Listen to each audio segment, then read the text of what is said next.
Frankenstein, or The Modern Prometheus, by Mary Wollstonecraft Godwin Shelley. Letter 1. To Mrs. Saville, England. St. Petersburg, December 11th, 17. You will rejoice to hear that no disaster has accompanied the commencement of an enterprise which you have regarded with such evil forebodings. I arrived here yesterday, and my first task is to assure my dear sister of my welfare and increasing confidence in the success of my undertaking. I am already far north of London, and as I walk in the streets of Petersburg, I feel a cold northern breeze play upon my cheeks, which braces my nerves and fills me with delight. Do you understand this feeling? This breeze, which has traveled from the regions toward which I am advancing, gives me a foretaste of those icy climes. Inspirited by this wind of promise, my daydreams become more fervent and vivid. I try in vain to be persuaded that the pole is the seat of frost and desolation. It ever presents itself to my imagination as the region of beauty and delight.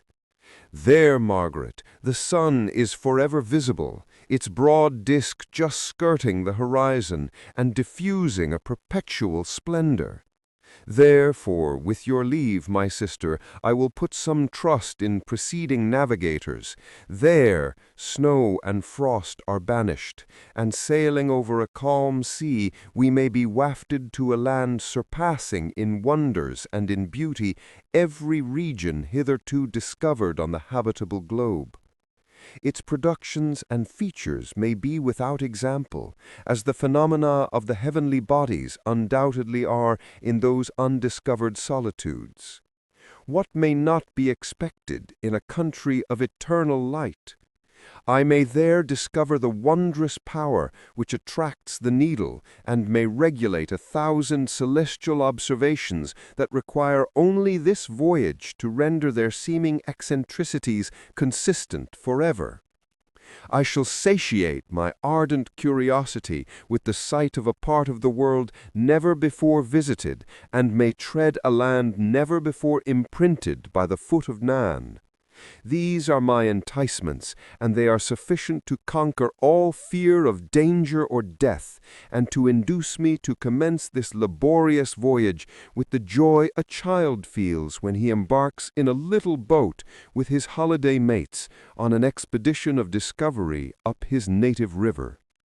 But supposing all these conjectures to be false, you cannot contest the inestimable benefit which I shall confer on all mankind to the last generation by discovering a passage near the pole to those countries to reach which at present so many months are requisite, or by ascertaining the secret of the magnet, which, if at all possible, can only be effected by an undertaking such as mine.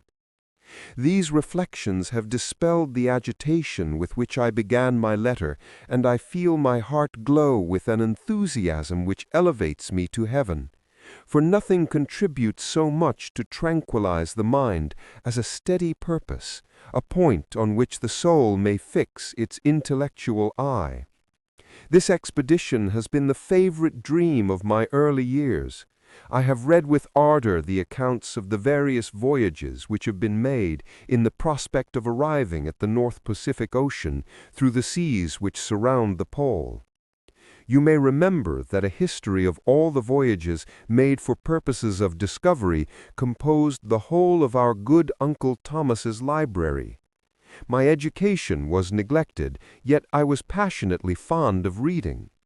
These volumes were my study day and night, and my familiarity with them increased that regret which I had felt as a child on learning that my father's dying injunction had forbidden my uncle to allow me to embark in a seafaring life. These visions faded when I perused for the first time those poets whose effusions entranced my soul and lifted it to heaven. I also became a poet, and for 1 year lived in a paradise of my own creation. I imagined that I also might obtain a niche in the temple where the names of Homer and Shakespeare are consecrated. You are well acquainted with my failure, and how heavily I bore the disappointment. But just at that time I inherited the fortune of my cousin, and my thoughts were turned into the channel of their earlier bent. 6 years have passed since I resolved on my present undertaking. I can even now remember the hour from which I dedicated myself to this great enterprise. I commenced by inuring my body to hardship. I accompanied the whale fishers on several expeditions to the North Sea. I voluntarily endured cold, famine, thirst, and want of sleep. I often worked harder than the common sailors during the day, and devoted my nights to the study of mathematics, the theory of medicine, and those branches of physical science from which a naval adventurer might derive the greatest practical advantage. Twice I actually hired myself as an undermate in a Greenland whaler, and acquitted myself to admiration.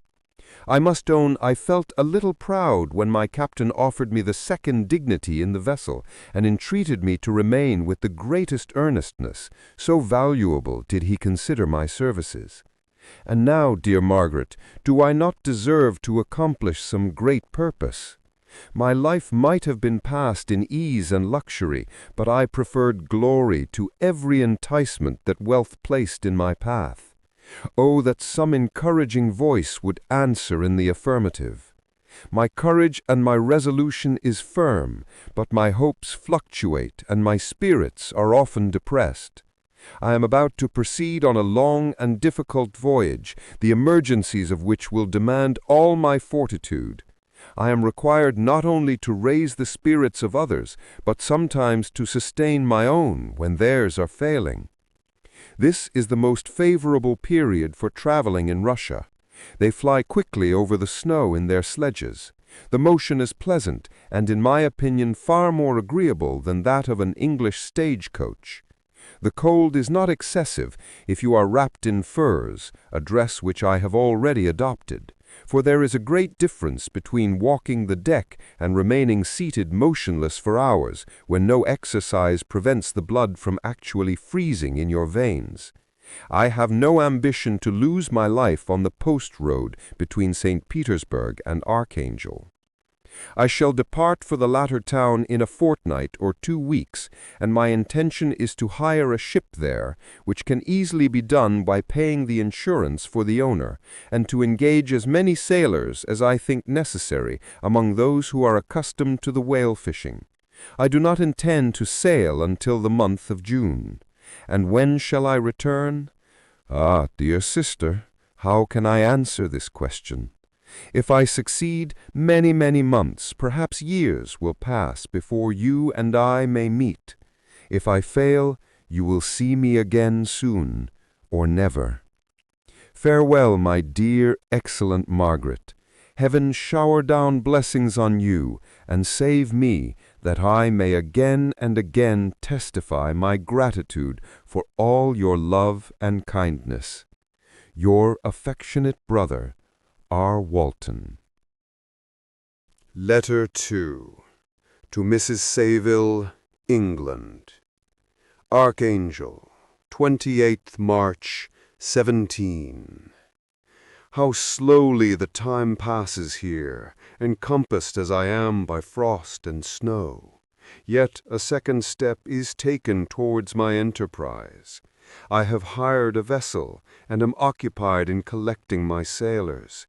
Those whom I have already engaged appear to be men on whom I can depend, and are certainly possessed of dauntless courage.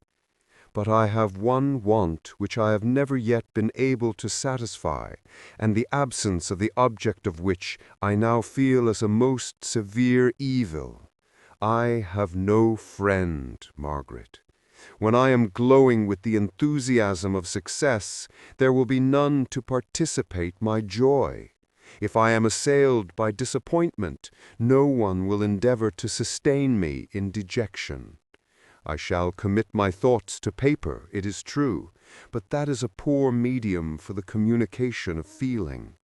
I desire the company of a man who could sympathize with me, whose eyes would reply to mine. You may deem me romantic, my dear sister, but I bitterly feel the want of a friend. I have no one near me, gentle yet courageous, possessed of a cultivated as well as of a capacious mind, whose tastes are like my own, to approve or amend my plans. How would such a friend repair the faults of your poor brother? I am too ardent in execution, and too impatient of difficulties. But it is a still greater evil to me that I am self-educated. For the first 14 years of my life I ran wild on a common, and read nothing but our Uncle Thomas's books of voyages. At that age I became acquainted with the celebrated poets of our own country. But it was only when it had ceased to be in my power to derive its most important benefits from such a conviction that I perceived the necessity of becoming acquainted with more languages than that of my native country.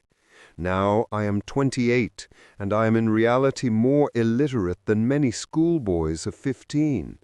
It is true that I have thought more, and that my daydreams are more extended and magnificent, but they want, as the painters call it, keeping, and I greatly need a friend who would have sense enough not to despise me as romantic, and affection enough for me to endeavor to regulate my mind. Well, these are useless complaints. I shall certainly find no friend on the wide ocean, nor even here in Archangel, among merchants and seamen. Yet some feelings, unallied to the dross of human nature, beat even in these rugged bosoms. My lieutenant, for instance, is a man of wonderful courage and enterprise. He is madly desirous of glory, or rather, to word my phrase more characteristically, of advancement in his profession. He is an Englishman, and in the midst of national and professional prejudices, unsoftened by cultivation, retains some of the noblest endowments of humanity. I first became acquainted with him on board a whale vessel. Finding that he was unemployed in this city, I easily engaged him to assist in my enterprise. The master is a person of an excellent disposition, and is remarkable in the ship for his gentleness and the mildness of his discipline. This circumstance, added to his well-known integrity and dauntless courage, made me very desirous to engage him. A youth passed in solitude, my best years spent under your gentle and feminine fosterage, has so refined the groundwork of my character that I cannot overcome an intense distaste to the usual brutality exercised on board ship. I have never believed it to be necessary, and when I heard of a mariner equally noted for his kindliness of heart and the respect and obedience paid to him by his crew, I felt myself peculiarly fortunate in being able to secure his services. I heard of him first in rather a romantic manner, from a lady who owes to him the happiness of her life. This briefly is his story. Some years ago, he loved a young Russian lady of moderate fortune, and, having amassed a considerable sum in prize money, the father of the girl consented to the match. He saw his mistress once before the destined ceremony, but she was bathed in tears, and, throwing herself at his feet, entreated him to spare her, confessing at the same time that she loved another, but that he was poor, and that her father would never consent to the union. My generous friend reassured the supplicant, and on being informed of the name of her lover, instantly abandoned his pursuit. He had already bought a farm with his money, on which he had designed to pass the remainder of his life, but he bestowed the whole on his rival, together with the remains of his prize money to purchase stock, and then himself solicited the young woman's father to consent to her marriage with her lover. But the old man decidedly refused, thinking himself bound in honor to my friend, who, when he found the father inexorable, quit his country, nor returned until he heard that his former mistress was married according to her inclinations. What a noble fellow, you will exclaim. He is so, but then he is wholly uneducated. He is silent as a Turk, and a kind of ignorant carelessness attends him, which, while it renders his conduct the more astonishing, detracts from the interest and sympathy that otherwise he would command.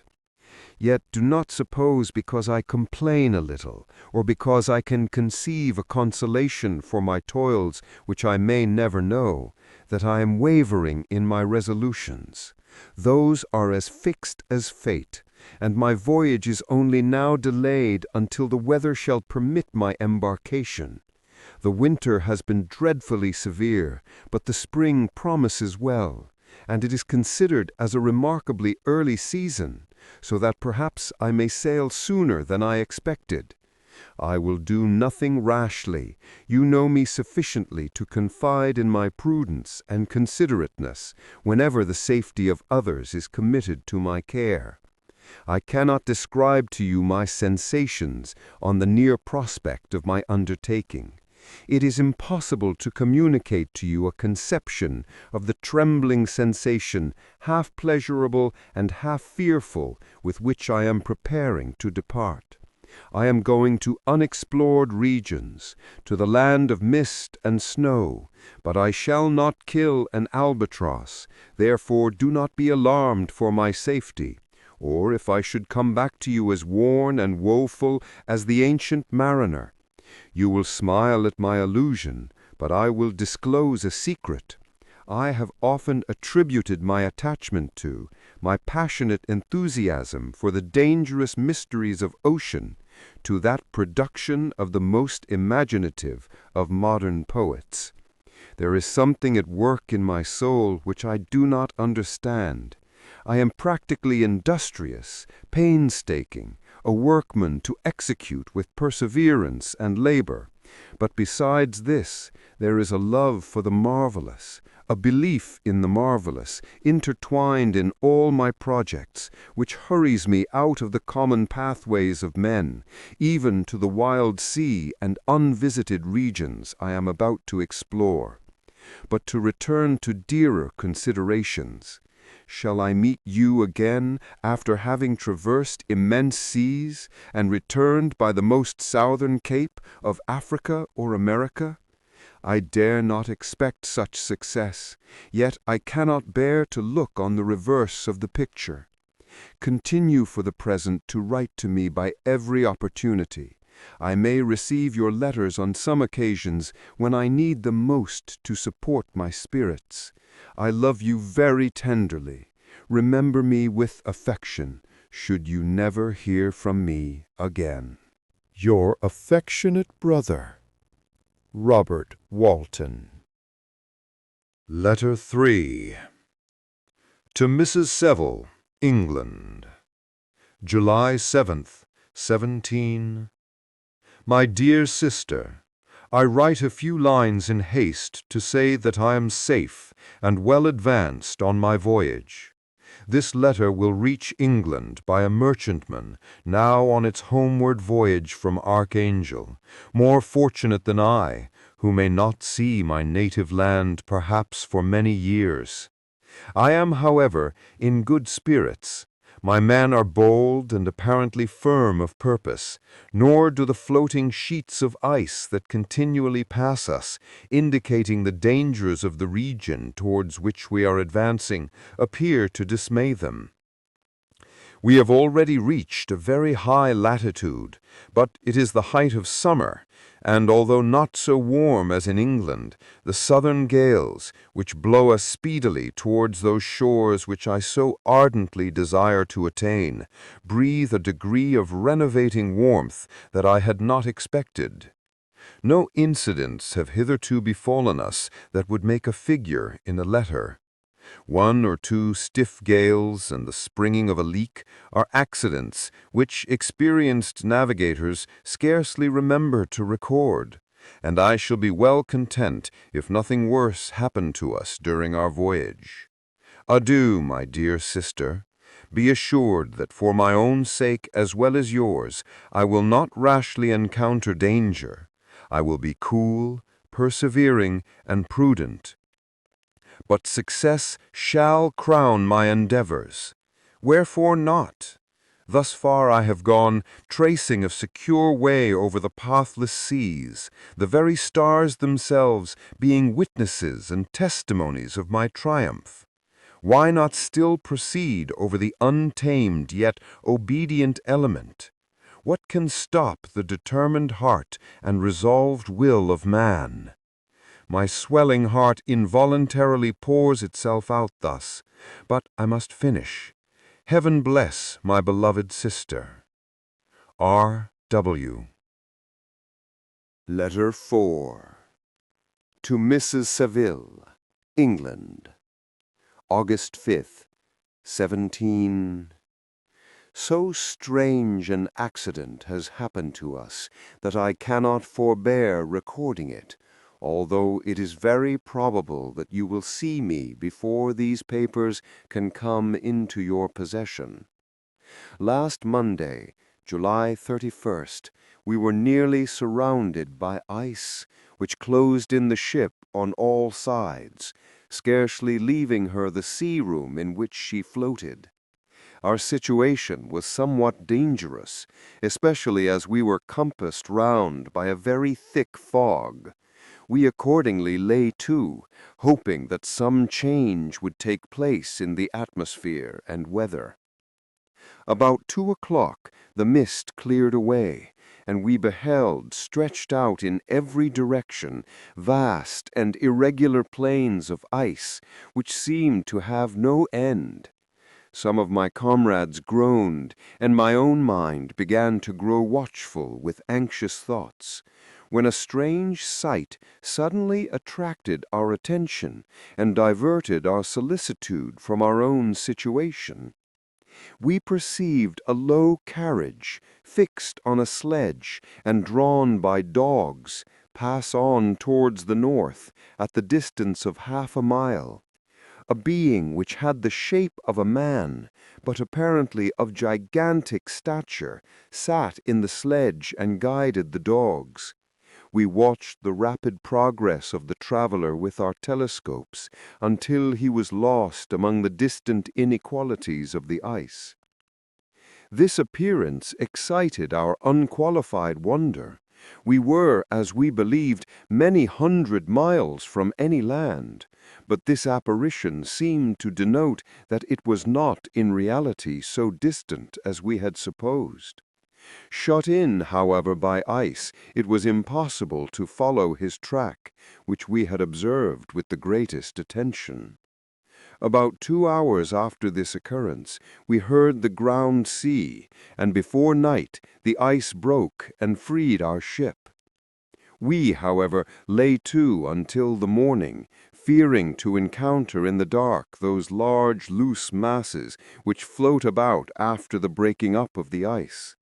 I profited of this time to rest for a few hours. In the morning, however, as soon as it was light, I went upon deck, and found all the sailors busy on one side of the vessel, apparently talking to someone in the sea. It was, in fact, a sledge, like that we had seen before, which had drifted towards us in the night on a large fragment of ice. Only one dog remained alive, but there was a human being within it whom the sailors were persuading to enter the vessel. He was not, as the other traveler seemed to be, a savage inhabitant of some undiscovered island, but a European. When I appeared on deck, the master said, "Here is our captain, and he will not allow you to perish on the open sea." On perceiving me, the stranger addressed me in English, although with a foreign accent. "Before I come on board your vessel," he said, "will you have the kindness to inform me whither you are bound?" You may conceive my astonishment on hearing such a question addressed to me from a man on the brink of destruction, and to whom I should have supposed that my vessel would have been a resource which he would not have exchanged for the most precious wealth the earth can afford. I replied, however, that we were on a voyage of discovery towards the northern pole. Upon hearing this, he appeared satisfied, and consented to come on board. Good God, Margaret, if you had seen the man who thus capitulated for his safety, your surprise would have been boundless. His limbs were nearly frozen, and his body dreadfully emaciated by fatigue and suffering. I never saw a man in so wretched a condition. We attempted to carry him into the cabin, but as soon as he had quitted the fresh air, he fainted.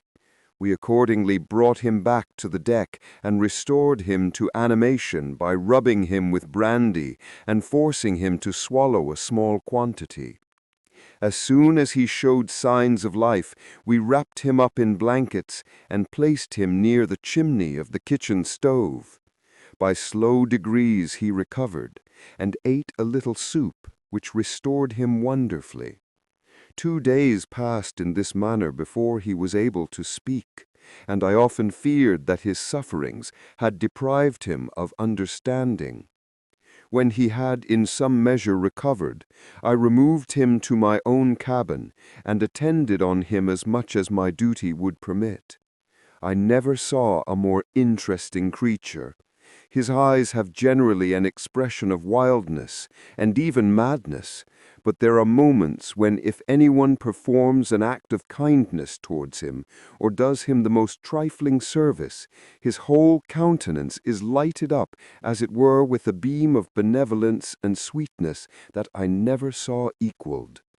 But he is generally melancholy and despairing, and sometimes he gnashes his teeth as if impatient of the weight of woes that oppresses him. When my guest was a little recovered, I had great trouble to keep off the men who wished to ask him 1,000 questions, but I would not allow him to be tormented by their idle curiosity. In a state of body and mind whose restoration evidently depended upon entire repose. Once, however, the lieutenant asked why he had come so far upon the ice in so strange a vehicle. His countenance instantly assumed an aspect of the deepest gloom, and he replied, "To seek one who fled from me." "And did the man whom you pursued travel in the same fashion?" "Yes." "Then I fancy we have seen him, for the day before we picked you up, we saw some dogs drawing a sledge with a man in it across the ice." This aroused the stranger's attention, and he asked a multitude of questions concerning the route which the demon, as he called him, had pursued. Soon after, when he was alone with me, he said, "I have doubtless excited your curiosity, as well as that of these good people, but you are too considerate to make inquiries. Certainly, it would indeed be very impertinent and inhumane of me to trouble you with any of my inquisitiveness. And yet you rescued me from a strange and perilous situation. You have benevolently restored me to life." Soon after this, he inquired if I thought that the breaking up of the ice had destroyed the other sledge. I replied that I could not answer with any degree of certainty, for the ice had not broken until near midnight, and the traveler might have arrived at a place of safety before that time, but of this I could not judge. From this time a new spirit of life animated the decaying frame of the stranger.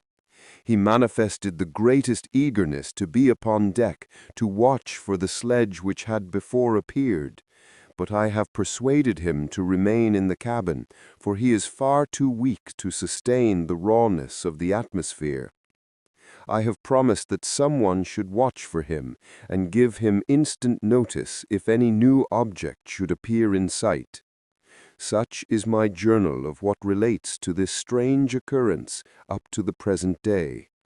The stranger has gradually improved in health, but is very silent and appears uneasy when anyone except myself enters his cabin. Yet his manners are so conciliating and gentle that the sailors are all interested in him, although they have had very little communication with him. For my own part, I begin to love him as a brother, and his constant and deep grief fills me with sympathy and compassion. He must have been a noble creature in his better days, being even now in wreck so attractive and amiable. I said in one of my letters, my dear Margaret, that I should find no friend on the wide ocean. Yet I have found a man who, before his spirit had been broken by misery, I should have been happy to have possessed as the brother of my heart. I shall continue my journal concerning the stranger at intervals, should I have any fresh incidents to record. August 13th, 17. My affection for my guest increases every day. He excites at once my admiration and my pity to an astonishing degree. How can I see so noble a creature destroyed by misery without feeling the most poignant grief? He is so gentle, yet so wise. His mind is so cultivated, and when he speaks, although his words are culled with the choicest art, yet they flow with rapidity and unparalleled eloquence. He is now much recovered from his illness, and is continually on the deck, apparently watching for the sledge that preceded his own. Yet, although unhappy, he is not so utterly occupied by his own misery, but that he interests himself deeply in the projects of others. He has frequently conversed with me in mine, which I have communicated to him without disguise.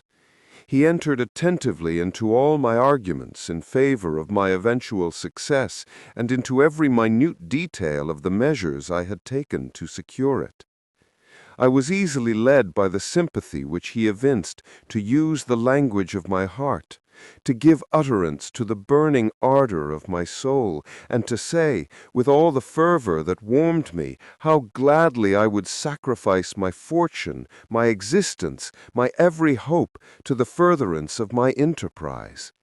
One man's life or death were but a small price to pay for the acquirement of the knowledge which I sought, for the dominion I should acquire and transmit over the elemental foes of our race. As I spoke, a dark gloom spread over my listener's countenance. At first I perceived that he tried to suppress his emotion. He placed his hands before his eyes, and my voice quivered and failed me as I beheld tears trickle fast from between his fingers. A groan burst from his heaving breast. I paused. At length he spoke, in broken accents. "Unhappy man, do you share my madness? Have you drunk also of the intoxicating draught? Hear me. Let me reveal my tale, and you will dash the cup from your lips." Such words, you may imagine, strongly excited my curiosity, but the paroxysm of grief that had seized the stranger overcame his weakened powers, and many hours of repose and tranquil conversation were necessary to restore his composure.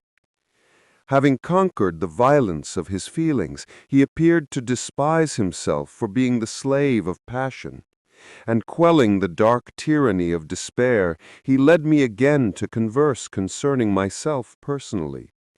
He asked me the history of my earlier years.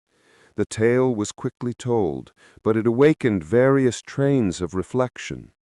I spoke of my desire for finding a friend, of my thirst for a more intimate sympathy with a fellow mind than had ever fallen to my lot, and expressed my conviction that a man could boast of little happiness who did not enjoy this blessing. "I agree with you," replied the stranger.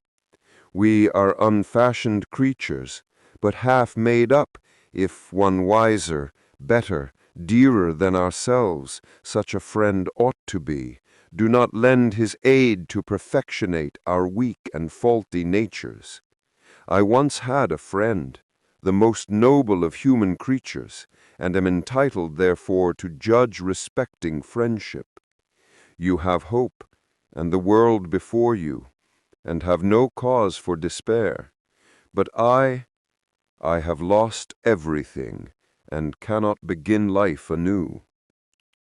As he said this, his countenance became expressive of a calm, settled grief that touched me to the heart. But he was silent, and presently retired to his cabin. Even broken in spirit as he is, no one can feel more deeply than he does the beauties of nature. The starry sky, the sea, and every sight afforded by these wonderful regions seems still to have the power of elevating his soul from earth. Such a man has a double existence. He may suffer misery and be overwhelmed by disappointments, yet when he has retired into himself, he will be like a celestial spirit that has a halo around him, within whose circle no grief or folly ventures. Will you smile at the enthusiasm I express concerning this divine wanderer? You would not if you saw him. You have been tutored and refined by books and retirement from the world, and you are therefore somewhat fastidious. But this only renders you the more fit to appreciate the extraordinary merits of this wonderful man. Sometimes I have endeavored to discover what quality it is which he possesses that elevates him so immeasurably above any other person I ever knew.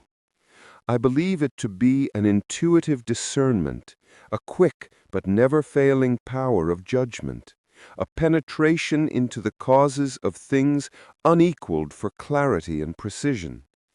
Add to this a facility of expression and a voice whose varied intonations are soul-subduing music. August 19th, 17. Yesterday the stranger said to me, "You may easily perceive, Captain Wotan, that I have suffered great and unparalleled misfortunes. I had determined at one time that the memory of these evils should die with me, but you have won me to alter my determination. You seek for knowledge and wisdom as I once did, and I ardently hope that the gratification of your wishes may not be a serpent to sting you as mine has been. I do not know that the relation of my disasters will be useful to you, yet when I reflect that you are pursuing the same course, exposing yourself to the same dangers which have rendered me what I am, I imagine that you may deduce an apt moral from my tale, one that may direct you if you succeed in your undertaking, and console you in case of failure.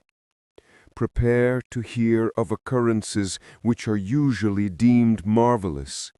Were we among the tamer scenes of nature, I might fear to encounter your unbelief, perhaps your ridicule.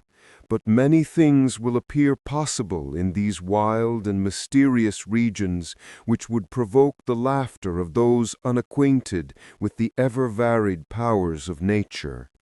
Nor can I doubt but that my tale conveys in its series internal evidence of the truth of the events of which it is composed. You may easily imagine that I was much gratified by the offered communication, yet I could not endure that he should renew his grief by a recital of his misfortunes.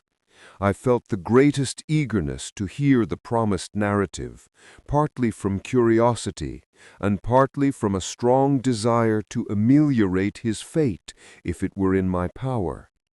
I expressed these feelings in my answer. "I thank you," he replied, "for your sympathy, but it is useless. My fate is nearly fulfilled.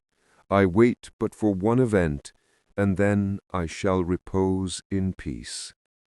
I understand your feeling," continued he, perceiving that I wished to interrupt him. "But you are mistaken, my friend, if thus you will allow me to name you. Nothing can alter my destiny. Listen to my history, and you will perceive how irrevocably it is determined." He then told me that he would commence his narrative the next day when I should be at leisure. This promise drew from me the warmest thanks. I have resolved every night, when I am not imperatively occupied by my duties, to record as nearly as possible in his own words what he has related during the day. If I should be engaged, I will at least make notes. This manuscript will doubtless afford you the greatest pleasure. But to me, who know him, and who hear it from his own lips, with what interest and sympathy shall I read it in some future day? Even now, as I commence my task, his full-toned voice swells in my ears, his lustrous eyes dwell on me with all their melancholy sweetness. I see his thin hand raised in animation, while the lineaments of his face are irradiated by the soul within. Strange and harrowing must be his story, frightful the storm, which embraced the gallant vessel on its course, and wrecked it thus. You are in the Silver Library. If you enjoyed the experience, like and subscribe for more.